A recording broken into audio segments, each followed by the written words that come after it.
Okay, may buntag sa tanan. Humanamig limpyo. Manas kaya ko loloy limpyo. So, bulan sa Mayo. Mayo 15 na karon, 2024. Og happy pista Malay-Balay. Pista sa siyudad sa Malay-Balay, no? Ya, mamista mila tunyo karon. Kay ihaon to niya iyang wan dito gibukbuk na ba? Ba? So happy pista Malay-Balay sa tanan nga nagpista. Pangapitar sad mo eh.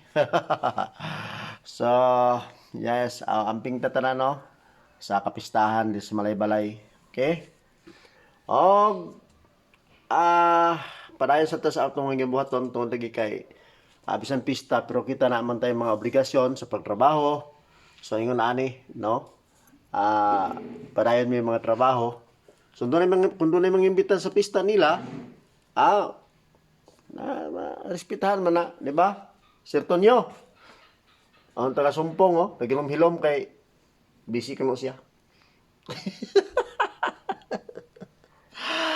Yeah, happy pista, siyudad sa Malay-Balay.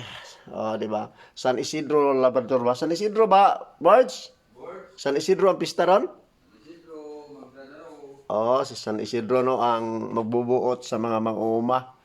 So, bulahan kita nga nag-ulan-ulan na ang Malay-Balay tungod kay gipaninan gini no sa atong kay tas-an sa atong mahal nga makagahom. Yeah, so maayong pag-uma, no? Gusto ko happy pista Malay-Balay. Padayon ang atong paghimo sa mga butang para usab makatabang sa katilingban o usab makatabang sa atong pamilya, di ba? So kani yung higala Kuya Luloy, so padayon usab nga nagpakita sa unsa ang hulagway sa kalibutan pinaagi sa atong mga vlogs, okay?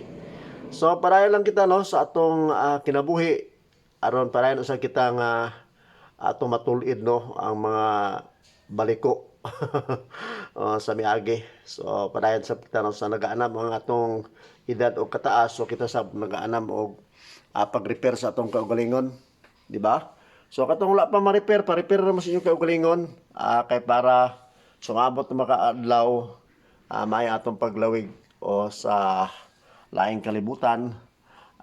Yes, kalimtan ta ang mga nanghitabo o dire ka nato no sa dinhi sa ibabaw sa kaliban tungod kay tao ra ang tao di ba masayop. So kinahanglan nga ang tao ana ang pagpasaylo o sa pagpangay sa pasaylo sa atong mahal nga makagahom, di ba? Yes, salamat kayo ug may buntag sa tanan. Paki-like and share and follow Kuya Luloy Ablon. Bye-bye po. Happy pista Malay-Balay.